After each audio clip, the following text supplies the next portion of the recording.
Working together, we can restore the rule of law, keep dangerous criminals off our streets, and help former inmates get a second chance at life, and a second chance that many of them will really succeed at, if only given the chance. America is a nation that believes in the power of redemption. America is a nation that believes in second chances and third chances in some cases.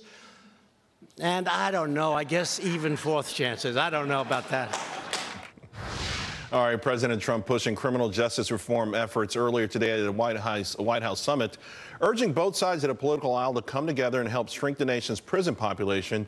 Trump says he supports a bipartisan prison reform bill called the First Step Act, which would place federal prisoners closer to home, allow more home confinement for lower-level offenders, and expand prison employment programs. Here now to discuss, Katrina Pierson, a Trump 2020 campaign senior advisor, Katie Freitz, Olympic media managing editor, Kevin Walling, Democratic strategist and director of DS Politics, and Darren Porchard's with us as well. He's a retired NYPD lieutenant, also former U.S. Army officer. Katrina, I don't know if you were at this event or not, but I've been talking about this for a few months because the efforts that are going into this, I think, are absolutely phenomenal. The Koch brothers also pouring a lot of money to stem recidivism.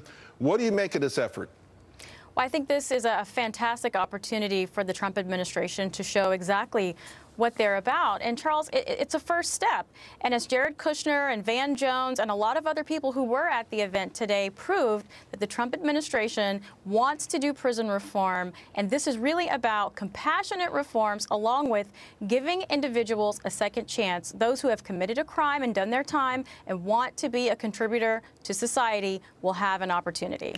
Kevin, can the White House count on Democratic support on this, or will this just get rubber stamped with resist? Hashtag resist. Sure, Charles. Well, I've got to commend you for shining a light on this continually. And I got to agree with Katrina. You know, as the token Democrat on this panel, you know, I'm supposed to tack to the left on this, but I got to reward the president for his leadership on this issue. Like you said, Charles, he had Van Jones on site today at the White House. He brought together Republicans and Democrats. You know, the United States makes up 4.4% of the world's population, and yet we have 22% of the world's people behind bars. That's wrong. Right. And I got to commend the president. I think he'll meet Democrats halfway, and you'll see Democratic support for reasonable, common sense, bipartisan solutions when it comes to criminal justice reform. You know, Katie, earlier today, the rapper Meek Mills had agreed to go. He accepted an invitation from President Trump to go to the White House. Word is that Jay-Z had talked him out of it. But one thing I do want to note is that, you know, places like Democratic state California, which instituted the 3 strikes rule, built 25 prisons in 25 years. And the fact of the matter is 87% of people who are locked up on the state or local level. I applaud President Trump for doing this, but there is a misconception that this is one political party instead of a system situation. Well, and I think you're right. And testament to that is that Van Jones was there. And I really think that Meek Mills missed out on his opportunity to be present and help out this portion of Americans who are trying to get back up on their feet after making a mistake and leaving prison, leaving jail. I think Jay-Z really did a disservice because there were reports that he basically told him that it would be bad for your image to show up for this White House forum. And it's not about image. It's about helping Americans, as I said, get back up on their feet, become a contributing member of society, and have a better life. And that shouldn't be about politics or image or looking cool. Yeah, especially because this is something that's near and dear to Meek Mill's heart. He's committed to this for the rest of his life, and I think he's sincere. Darren, as a retired police officer, what's the law enforcement view of this? I mean, would it be soft on crime, or would it be a smart move?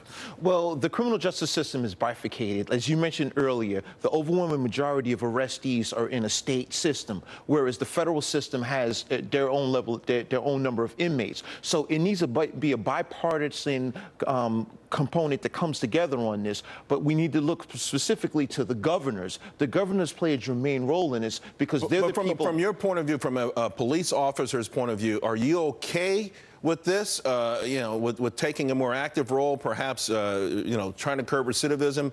Or is there this sense that, you know, once someone enters the prison system, there's no, it's not necessarily that there's no redemption, but it's hard to stop them from getting out of that cycle. Well, what I was getting at was we do need criminal justice reform, and I'm a strong proponent in people deserve a second chance. We pay upwards of it's roughly $70,000 a year per inmate to house an inmate. So we as citizens are incurring the cost for this incarceration. Mass incarceration has been a problem for years on end. And then I'm thankful that President Trump is stepping forward and saying, hey, look, we're going to take the necessary steps, give people a second chance, because if not, the recidivism rate is going to continue. Right. If someone doesn't have the ability to get a job, what are they going to do? They're going to go back to the means that they employed, which got them locked up in the first place. Darren, thanks a lot. Thank all of you very much. Really appreciate it.